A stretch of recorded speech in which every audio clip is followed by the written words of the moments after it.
For you. I hope you all are okay. और please मैं इतना रिक्वेस्ट करूँगा कि जो यूट्यूब पोस्ट के थ्रू आपको डेली 5 क्वेश्चंस मिलते हैं, आप उन क्वेश्चनों की प्रैक्टिस ज़रूर करें।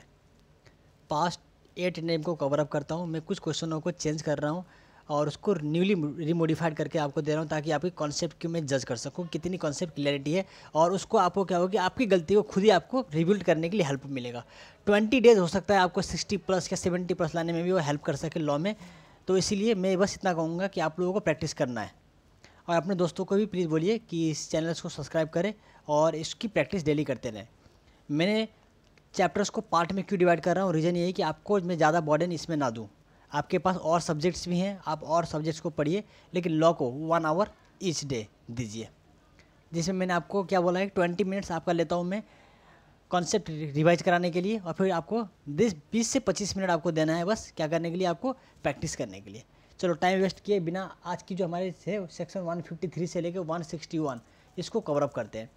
सेक्शन 153 एक्चुअली डिन की बात करता है कि डिन नंबर के लिए आपको DIR3 फाइल करना होता है, और ये उन्हीं पर्सन को अलॉट किया जाता है जो डायरेक्टर बनना चाहते हैं। ये आपका सेक्शन 153 क्या बोला है, देखो, DIN means and DIN identification number allotted by a central government to any individual intending to appointed as a director. जो डायरेक्टर बनना चाहते हैं उनके लिए डिन है। ये डिन का एक प्रोविजंस क्या है कि आपके लिए DIR3 फाइल करना होता है। क्या फाइल करना होता है, DIR3 फाइल करना होता है, ठीक है। अगर मान लो सेंट्रल गवर्नमेंट बोलता है कि सेंट्रल गवर्नमेंट कुछ ऐसा नंबर भी आपको दे सकता है जिसे एज अ डिन की तरह माना जा सकता है, वो इसीलिए कि अगर आपके पास डिन नहीं है तो आप इस सेक्शन में आके 153 के कॉन्ट्रावेंशन में आके ना फंस जाओ, इसीलिए, ठीक है। बहुत छोटी सी सेक्शन है 153। और अगला सेक्शन देखते हैं 154, ठीक है। ये सब बहुत छोटी सी बातें बोलते हैं। डिन में क्या क्या होता है, सिंपल सी मैं बोलूँ कि जो DIR3 भरते हैं उसके लिए क्या क्या चीज़ चाहिए होती है। DIR3 के लिए आपको फोटोग्राफ्स, आइडेंटिटी प्रूफ में वोटर ID, आधार कार्ड, पैन नंबर, ये सब जरूरत होती है। आपको प्रूफ ऑफ रेसिडेंस देना होता है, वो सेम चीज़ें हैं। और आपको ईमेल ID देनी होती है, एक फ़ोटो में सिग्नेचर की ज़रूरत पड़ती है, ये सब चीज़ें होती हैं, ठीक है। और इससे कोई बड़ी बात नहीं है इसमें, तो ये सब लिखा हुआ है, ये सब देखने की ज़रूरत नहीं है। अब सुनना 154 में क्या होता है, मैं इसको बताऊँ आपको। तो ये सब देखो छोटे छोटे लाइन में से लिखा हुआ है, सब इसी में लिख दिया हुआ इन्होंने, कवर अप कर दिया हुआ है। 153 154 सब कवर अप है।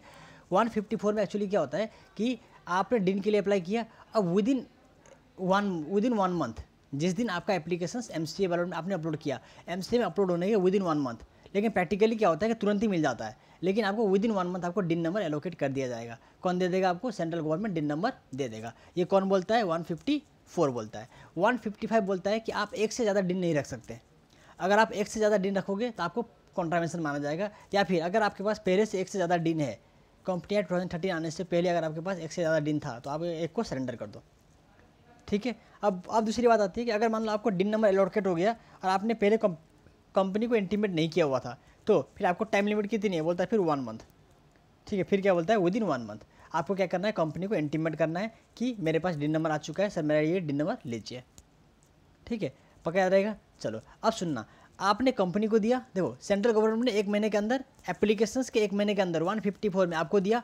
आपने 155 में क्या किया, एक से ज़्यादा दिन था तो वापस कर दिया, और 156 में 1 महीने के अंदर किसको दिया, कंपनी को। अब कंपनी क्या करेगी, जिस दिन आपने दिया, जिस दिन आपने किसको दिया है, कंपनी को देने के 15 दिन के अंदर, याद रखना, वहाँ 1 महीने थे, यहाँ पे 15 दिन के अंदर क्या करेगा, आपकी डिन को किसको दे देगा, रजिस्ट्रार को दे देगा। रजिस्ट्रार को इंटीमेट कर देगा कि हमें डिन मिल चुका है। पक्का याद रहेगा।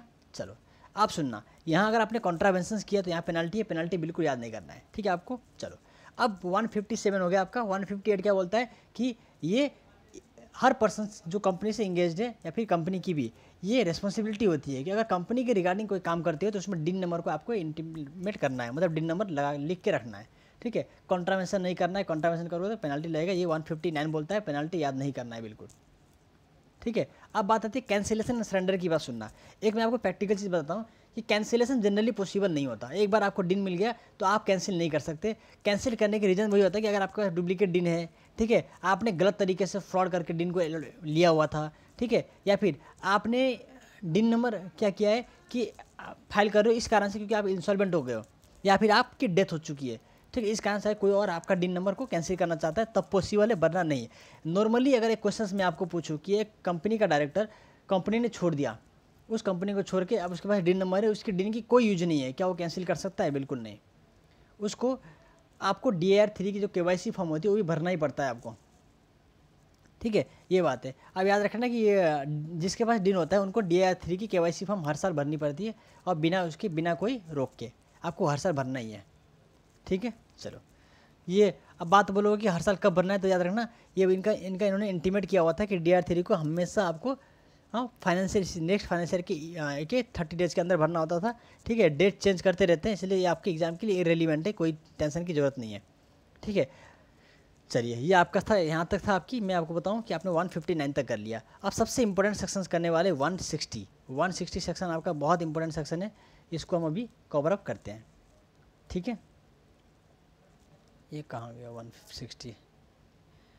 हाँ, 160 बोलता है राइट ऑफ पर्सन्स और then retiring directors to stands for directorship. अब सुनना, आप रिटायरिंग डायरेक्टर नहीं हो, मतलब आपको ना न्यू डायरेक्टर हो। ध्यान सुनना, right of person other than retiring director, मतलब आप रिटायरिंग डायरेक्टर नहीं, आप न्यू डायरेक्टर हो, तो आप कंपनी में अपॉइंट कैसे हो सकते हो?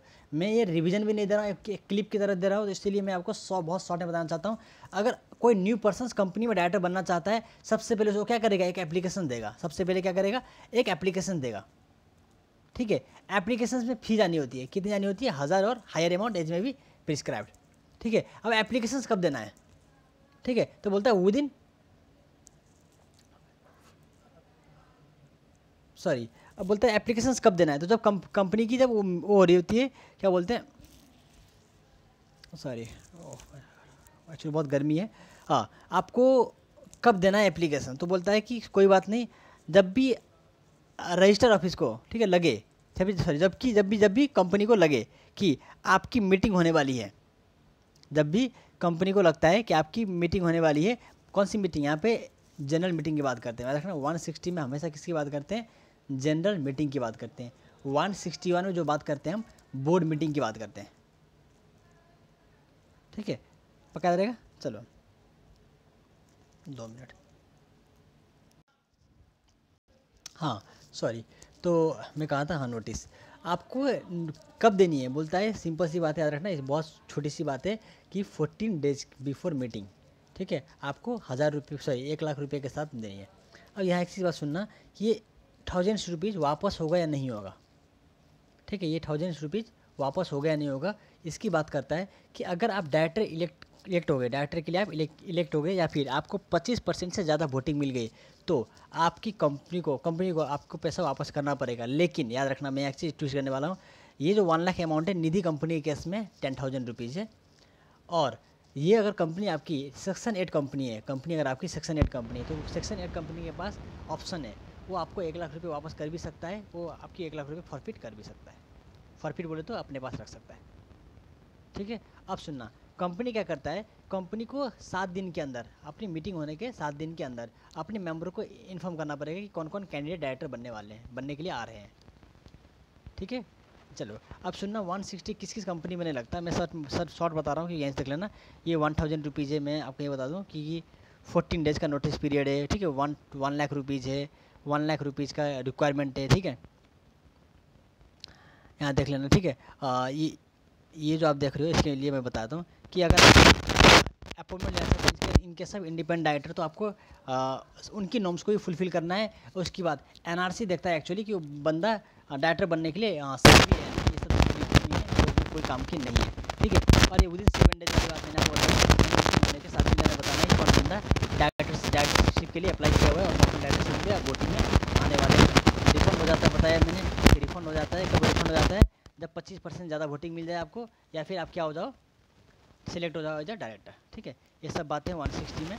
और किन किन पे एप्लीकेबल नहीं बताया, मैंने आपको बता दिया। गवर्नमेंट कंपनी पे एप्लीकेबल नहीं, सॉरी बताया नहीं क्या मैंने आपको, सॉरी, ये निधि कंपनी का मैंने बताई दिया आपको कि निधि कंपनी के लिए क्या होता है, 10,000 रुपीज़ का डिपॉजिट से, ठीक है। सेक्शन 8 कंपनी का बता दिया, ये ऑप्शन हो जाता है whether as to whether deposit 1000 forfeited if person is fails to secure 25% note, ये मतलब ऑप्शनल है, ठीक है, ठीक है। ये पूरा ऑप्शन है, मतलब बोर्ड के पास पावर है। और 160 किस किस पे एप्लीकेबल है, यहाँ देख लेना सर। 160 गवर्नमेंट कंपनी जिसका पेड ऑफ शेयर कैपिटल, ठीक है, जिसका पेड ऑफ शेयर कैपिटल किसने रखा हो, CGSG ने। अब यहाँ मेरी बात सुनना, आप लोग को मैंने 152 सबसेक्शन 5 बोला था, वहाँ पे paid of share capital limit था, सॉरी 152 नहीं है, सॉरी तो वहाँ 152 सबसेक्शन 6 और सबसेक्शन 7 ने बोला था, वहाँ पेड शेयर कैपिटल का लिमिट था कितना 51%। लेकिन यहाँ बोलता है 160 अप्लाई तभी नहीं होगा जब पेड शेयर कैपिटल लिमिट क्या हो, इंटायर पेड शेयर कैपिटल हो, क्या हो, इंटायर। प्राइवेट कंपनी पे भी 160 एप्लीकेबल नहीं होता, ठीक है। गवर्नमेंट का सब्सिडी गवर्नमेंट ही माना जाता है, इसलिए वहाँ भी एप्लीकेबल नहीं होता, ठीक है। आर्टिकल और चीज़ बोल सकता है, तो ये सब चीज़ें 160 में लिखा हुआ है, ये थे। अब देखते हैं 160 होता है, ये 150 कर लिया हुआ था। 161 सुनना, तो 161 में कराता हूँ। 161 एक्चुअली बोलता क्या है, सुनना ध्यान से। 161 सॉरी सब कुछ प्रॉब्लम। 161 4 सेक्शन पर सब करने हैं आपको। 161 subsection 1, subsection 2, subsection 3, subsection 4। 161 subsection 1 additional director की बात करता है, बोलता है एक चीज़ 161 की बात है ना, वहाँ पे आर्टिकल अदरवाइज बोलता है तो वो मानने का है, ठीक है। आर्टिकल अदरवाइज बोलता है तो वो मानने का है, तो बाकी 161 के पास पावर है, क्या बोलता है, बोर्ड के पास पावर है किसी भी पर्सन को एज एडिशनल डायरेक्टर अपॉइंट कर सकता है। एडिशनल डायरेक्टर की पावर ठीक है, नेक्स्ट एनुअल जनरल मीटिंग तक पावर रहेगी या फिर लास्ट डे, ठीक है।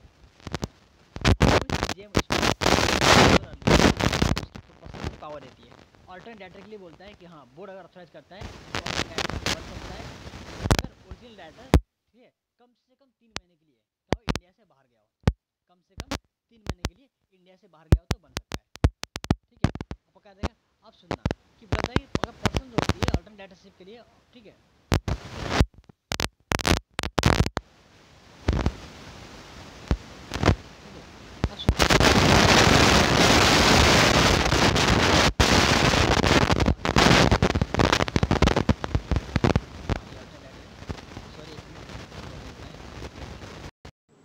हाँ सॉरी, वो एक्चुअली मैं आप लोग में भी मोबाइल से रिकॉर्डिंग करता हूँ आप लोगों को, तो इसलिए वॉल्यूम का बार बार डिस्टर्बेंस आ रहा था, इसलिए मैंने रोक दिया था। ऑल्टरनेट डायरेक्टरशिप का सुनना क्या होता है कि अगर आप मान लो कंपनी में पहले से किसी का ऑल्टरनेट डायरेक्टरशिप लेके बैठे हुए हो या फिर उसी कंपनी में डायरेक्टरशिप होल्ड करके बैठे हो तो आप ऑल्टरनेट डायरेक्टर नहीं बन सकते, याद रखना, ठीक है। अगर इंडिपेंडेंट डायरेक्टर के बिहाफ में ऑल्टरनेट डायरेक्टर बनना है तो आपको भी इंडिपेंडेंसी की पूरी नॉर्म्स 149 सबसेक्शन 4 से लेके 149 सबसेक्शन 13 तक के सारे रूल्स को कंप्लाई करने पड़ेंगे। और सुनना, आपकी ऑल्टरनेट डायरेक्टर रिटायर तभी हो जाएगा जब ओरिजिनल डायरेक्टर ऑटोमेटिक रिटायर हो जाएगा, वो इंडिया से वापस आ जाएगा, ठीक है। और ऑटोमेटिक रीअपॉइंटमेंट की बात जो आती आएगी अगर, तो ऑल्टरनेट डायरेक्टर पे एप्लीकेबल नहीं होता, वो सिर्फ ओरिजिनल डायरेक्टर पे एप्लीकेबल होता है, ये बात याद से रखना आपको, ठीक है। चलो 161 सबसेक्शन 3 नॉमिनी डायरेक्टर की बात करता है। नॉमिनी डायरेक्टर यहाँ पे बोर्ड चाहे तो नॉमिनी किसी पर्सन को एज अ नॉमिनी डायरेक्टर रख सकता है, ठीक है, सब्जेक्ट टू आर्टिकल। मैंने आप पहले बोला कि सब कुछ आर्टिकल के पास पावर है यहाँ पे। अब कैजुअल वैकेंसी की बात सुनना, ठीक है। कैजुअल वैकेंसी के लिए क्या बोलता है, ठीक है, अगर कोई डायरेक्टर अपॉइंट हुआ है जनरल मीटिंग में, ध्यान सुनना, अगर कोई डायरेक्टर अपॉइंट कहाँ हुआ है, जनरल मीटिंग में, मैं 12 बोल रहा हूँ जनरल मीटिंग में, कोई डायरेक्टर अपॉइंट हुआ है जनरल मीटिंग में, फिर बोल रहा हूँ जनरल मीटिंग में।